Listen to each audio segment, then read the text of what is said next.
So, what are we gonna do today? We're gonna be doing something apparently every boosted MZ owner has to do.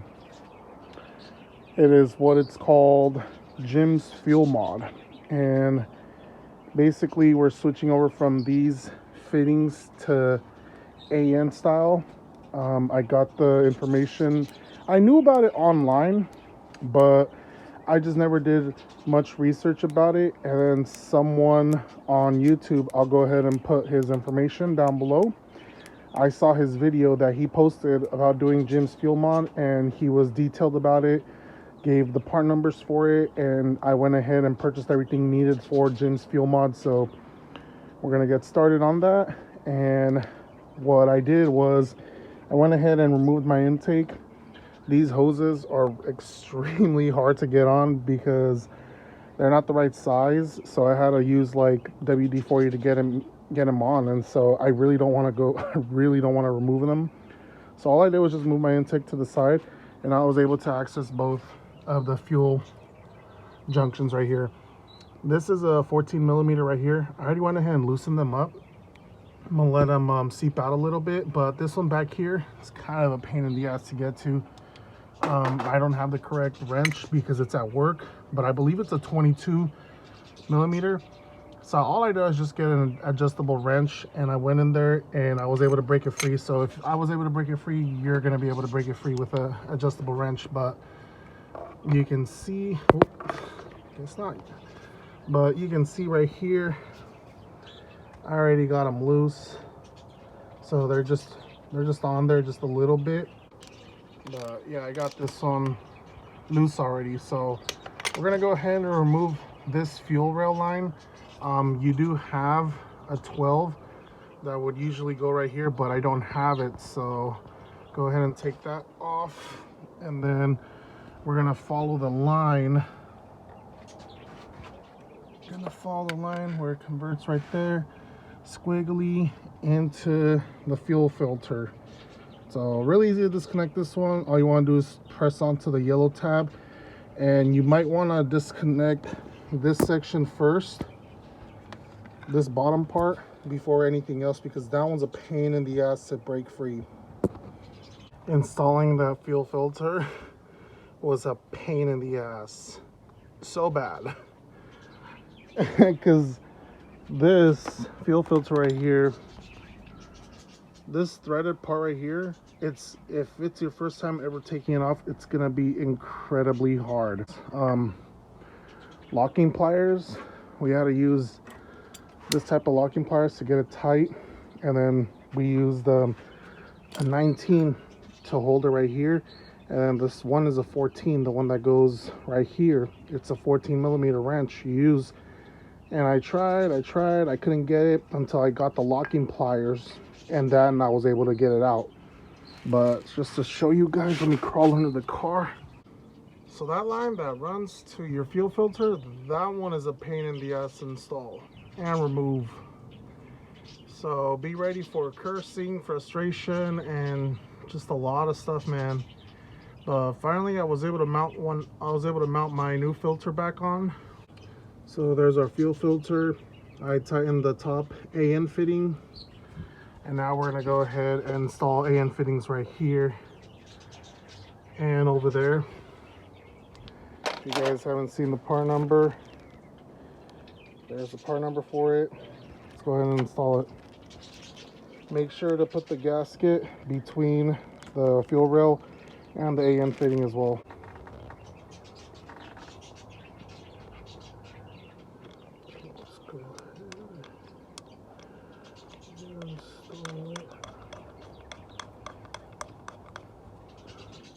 Let's go ahead and tighten it. All right, so I got that one tight and the back one tight. It's an 18 millimeter socket, so it's probably best that you use a deep end, but I was able to get it with this one. And now we're gonna go ahead and install the fuel line. So I'm pretty much gonna show you guys how I got these adapters to work on the hose. And to do that, the instructions say that you have to turn these counterclockwise, because that's how the threads are inside right here for the hose itself. And if it starts to fray a little bit on the edge, go ahead and use just some scissors and kind of make it a little bit clean. That's what I ended up doing. So now we're gonna go ahead and get our fitting, and we're gonna get this side of it, and we're gonna want to go counterclockwise. So if we go counterclockwise, you can kind of see that it's already starting to sink in a bit, and you can kind of see whereabouts you have to go. You kind of want to be below these first set of threads.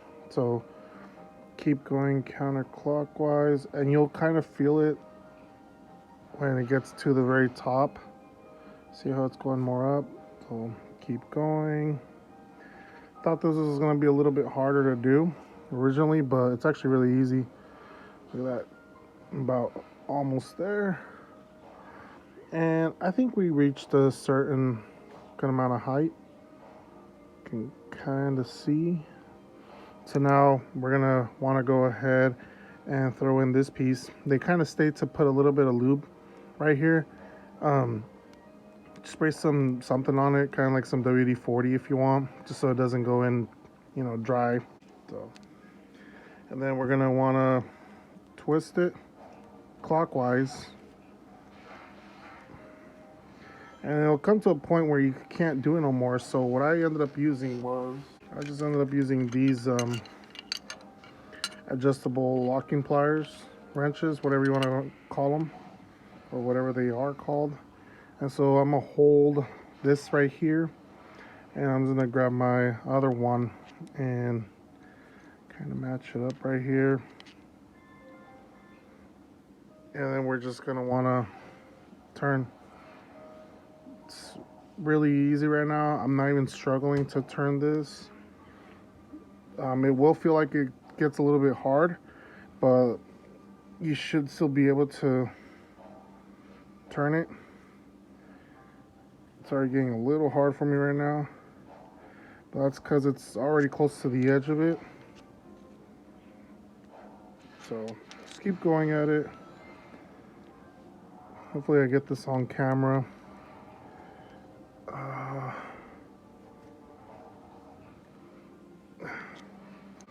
And I kind of just want to line them up right here. So I'm just gonna kind of line it up there, and pretty much that's it. That's all it is to it. It's good. And now we're gonna cut this much. We're gonna cut 2 sides of the adapter. So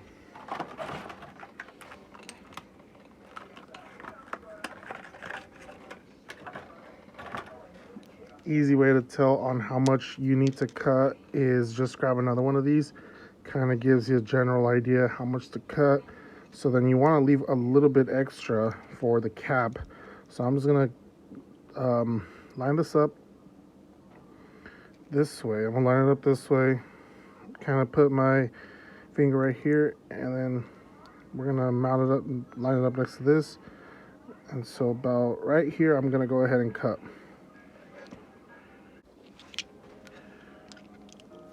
So you can see I cut it about that length.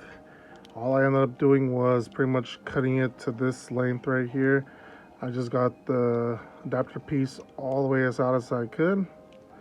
And that's about what I measured. So we're gonna do the same order. I'm gonna put this in here, and that's gonna be our short adapter. So this is the part number for the swivel adapter, which is this one right here. That's your part number for that one. And then for the T, the part number is a Vibrant Performance part. That's the part number for it. And then for the other regular adapters, I guess the straight ones, that's the part number. I believe you need 3 of those. So I got one right here, and then another one is gonna go to the end of this side where it bolts up to the fuel filter. And I believe that's the part number. If not, I'll go ahead and put it right here on the screen. And then we need 3 of these fittings right here, We need one on the fuel filter and then two on the stock OEM fuel rail. And the part number for those fittings is Earl's part right here. That's the part number for it. Need 3 of those. So I believe that's everything. Oh, and the hose kit. Yeah, this is the part number. Don't need that much. That's all I needed. So just to give you guys a general idea, this is about 6 inches long total. And I had to come back and I guess I had to come back and cut this a little bit shorter, the fuel line, because it was a little bit too long. But I think I got the correct size, so let's go ahead and install this. All right, guys, and it's all installed. You can see over there, goes over here, and then I had to run this under the intake right here, but I don't like that it's rubbing up against the intake right here.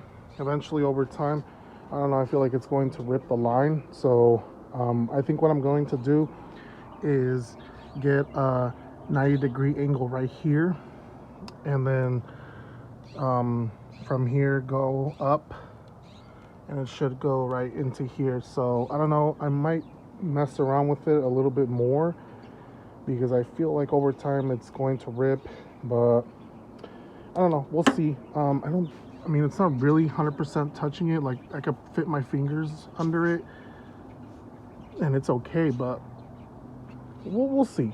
I'll check on them every other month, but for sure we're getting into territory where this is becoming more of a race car in my opinion. So I don't know, I might have to buy a fire extinguisher and mount it in the back. So let's go ahead and turn it on real quick. I don't have my whole exhaust connected, but I'm gonna turn it on for just a bit just to see if there's any leaks. Make sure we connected our MAF, our pressure sensor right here. I think everything's good. Haven't started this car up in, oh, there is no power steering fluid. Holy crap, I gotta put power steering fluid. Oof, this is gonna be loud.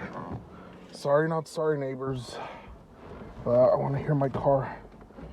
Oof, it's gonna be hard to get out here.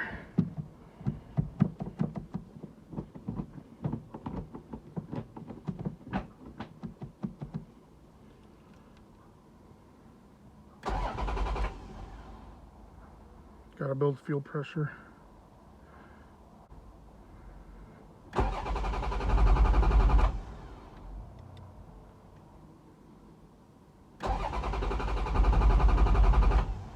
Alright, so, oh, makes sense to install the ECU, right? God, Seabass, you're such an idiot. Alright, stupid ECU is connected, part 2.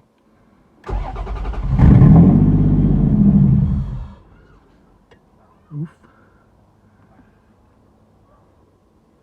Did I connect those 2 sensors? I think I did. I hope.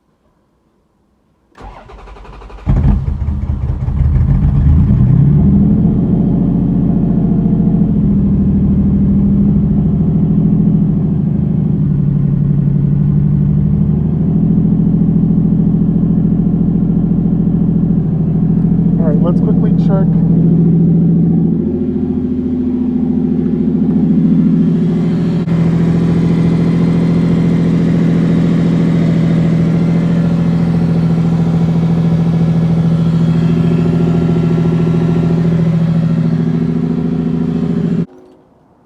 And so there you have it. Jim's fuel mod installed. Awesome. I'm so happy that it worked. Got a little bit of overflow on the power steering. I'm gonna go ahead and top that off if it needs it. New steering rack is installed, or should I say remanufactured from a different company. Solid mounts installed. Honestly, it wasn't even shaking that bad, like with the solid mounts. So hopefully it doesn't shake too much as we're driving it, but I guess we'll find out later. I'm gonna save all this old fuel rail stuff just in case they do give me crap about it when I go get it smogged. But other than that, I'm happy that this is going in the right direction. You know, within just the period of 1 month. We, as I said, we reinstalled our OBX headers, but we do need to go get a new flex pipe installed. We did Jim's fuel mod, new steering rack, front and rear poly, full poly mounts, and probably the most favorite one of mine, the Celica big brake kit for the rear. This thing's just ridiculous, man. Like freaking sexy. But anyways, these are going to Clayton, so do not ask for those for sale. But other than that, I gotta go get ready. I gotta go hang out with my girlfriend, and this will be for another day.